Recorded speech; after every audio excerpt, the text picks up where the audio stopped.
ሰላም አለይኩም ወራህመቱላሂ ወበረካቱ ቤተሰቦቼ እንዴት ናችሁ? እንዲሁም ክርስቲያን ወንድምና እህቶቼ ሰላማችሁ ይብዛልኝ። እንዴት ናችሁ? እኔ ያለው አልহামዱሊላህ። ዛሬ ለሀገር ለህዝብ መስዋዕትነት የከፈለ ጀግና ወንድማችን ትንሽ ሰዓት ከሱ እንቆያለን። ሚዲያ ሽፋን ያልሰጠው ከመቃጠል ያዳነው ማዲያ ሽፋን ያልሰጠው ወንድማችን ትንሽ ሰዓት ከሱ ጋር ቆይታ እናደርጋለን። ተከታተሉኝ። ወአለይኩም ወራህመቱላሂ ወአለይኩም ሰላም ወራህመቱላሂ ወበረካቱ። እንዴት ነህ? አልহামዱሊላህ ሰላም ነው። ደህና ነኝ አልহামዱሊላህ። እግርህስ እንዴት ነው? ደህና ነኝ። ባለሁበት ይሻላል አልহামዱሊላህ። ከነበርኩበት ይሻላል አልহামዱሊላህ። እና አሁን ስታየው እንዴት ነው? እግርህ ሐኪም ቤት ሄደህበት ነበር? ሐኪም ቤት ቆየሁኝ። ያው ከዛ በኋላ አልቻልኩም አልሄድኩም። ቆየሁ። ከአቅምህ በላይ ሲሆንብኝ ተውኩት።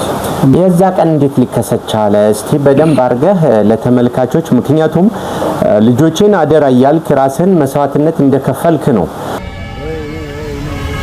እና ማዲያው ላይ እሳቱ እንደተነሳ ነው ሚዲያ ላይ ሲዘዋወር የሰማሁት። ግን እንዴት ነው የተከሰተው? እስቲ አስታውሰን በትንሹ። መርሐባ። በመጀመሪያ ነዳጅ ለመቅዳት ገባሁኝ። ነዳጅ ልቀዳ ገባሁኝና ሞተር አጠፋሁኝ። ከዛ ነዳጅ ቀዳሁ። ያው ቀድቼ ጨርሼ ሊወጣ ሳስነሳው ወጋ ለመቃሳቱ መኪናውን ሳተነሳና ቦጋል። ቦግ ሲል በቃ እንደ ማይተርፈሳቅ ሳየው ማዲያ ውስጥ ነው። ሳየው በዚህም በኩል የጫኑ ቦቴዎች አሉ፣ በዚህም በኩል ፋብሪካዎች አሉ። በቃ ብዙ ንብረት እንደሚወድም በቃ ባይሞሬ ብልጭ ሲልብኝ ያው አንደኛው ምስቲ በቃ ራሴ መስዋዕት ላድርግ ብዬ ለማዳን ብዬ ገባው።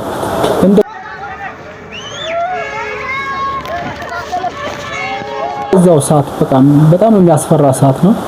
በቃ ይሆን እስቲ የሆነ ነገር ላመቻች ብዬ በቃ ገባሁ። ከገባሁ በኋላ እንደምንም ብዬ ያወጣሁትና እኔ ራሴን የት ነው ያገኘው? ከዛ በኋላ ተንከባለልኩ፣ መሬት ላይ ተንከባለልኩ። በቃ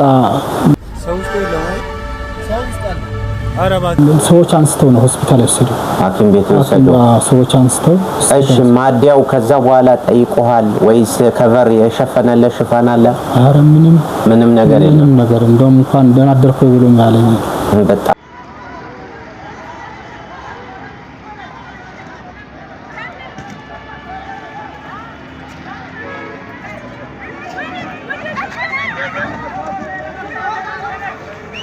የሚገርም ነው። እንግዲህ ወንድምና እህቶቼ እንደምታዩት እኔ በሆነ እንጃ አደርጋለሁ ብዬም ይከብዳል። ምክንያቱም እዚህ ጋር መዋሸት አያስፈልግም። እሳት ተነስቷል፣ መኪናው እየነደደ ነው። ማዲያ ከሚቃጠል ቦቲ መኪና ነዳጅ ጫኑ መኪኖች አሉ እዛ ውስጥ፣ እነሱ ከሚወድሙ አገር ከሚወድም ቤተሰቤ ልጆቼ አደራ ብሎ እሳት ውስጥ ገብቶ ማዲያ አገርን አካባቢን ሀብትን ያተረፈ ጀግና ነው እና ግን ማዲያው የፈለገ ቢሆን እሳት ከሱ ባይነሳም ዝም ብሎት ቢጠፋስ፣ ዝም ብሎት ዞር ቢልስ ህዝብ አያልቅም? አካባቢ ሀብት የአገር ሀብት አይጠፋም? ዝም አላለም። ህይወቱን መስዋዕት ከፍሎ ይህን መኪና ከማዲያው አውጥቶ መኪናው ሙሉ ለሙሉ ዳሜጅ ሆኗል። አሳያቸዋለሁኝ። ዳሜጅ ሆኗል፣ ከምንም ከጥቅም ውጪ ነው። ከዛ በፊትም መኪና ነበረ የሚባል ነገር ሰማሁኝ። እሱ የት ነው? መኪና ነበረኝ 2,500,000 ብር የተገዛ ፋይፊል። ይሄ መጀመሪያ ባቆመበት የተዘረፈ መኪና ነው እንደምትመለከቱት።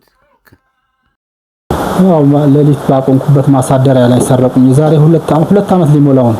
እሱን ስፈልግ በጣም ረጅም በቃ አመት ከምናምን ባዝንጌ በቃ ቤት ቁጭ ብዬ ነበር። ያው ልጆችም አሉ። መጨረሻ ደረጃ ስደርስ አንዳንድ ጓደኞችን ማስቸግሬ እቁብ ገባሁ። እቁብ አስገብተውኝ የሆነ መኪና ገዙልኝ። ገና በገዛሁት 2 ወር ሳይሞላ ነው እንግዲህ ይሄን ቃጠሎ የደረሰብኝ።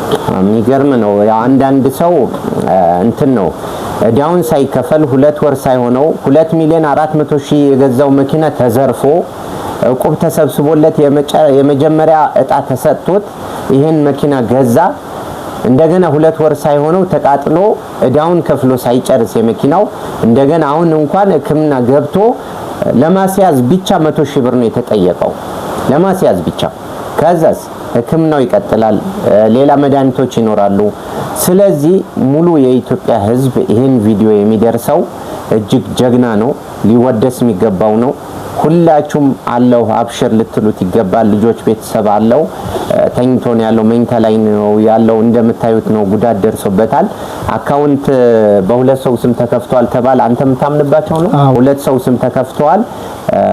1069 42 17 439 የኢትዮጵያ ንግድ ባንክ ነው። 1069 42 17 439 ሞክታር ጭቅሳና ሙሃጅር በሽር ነው።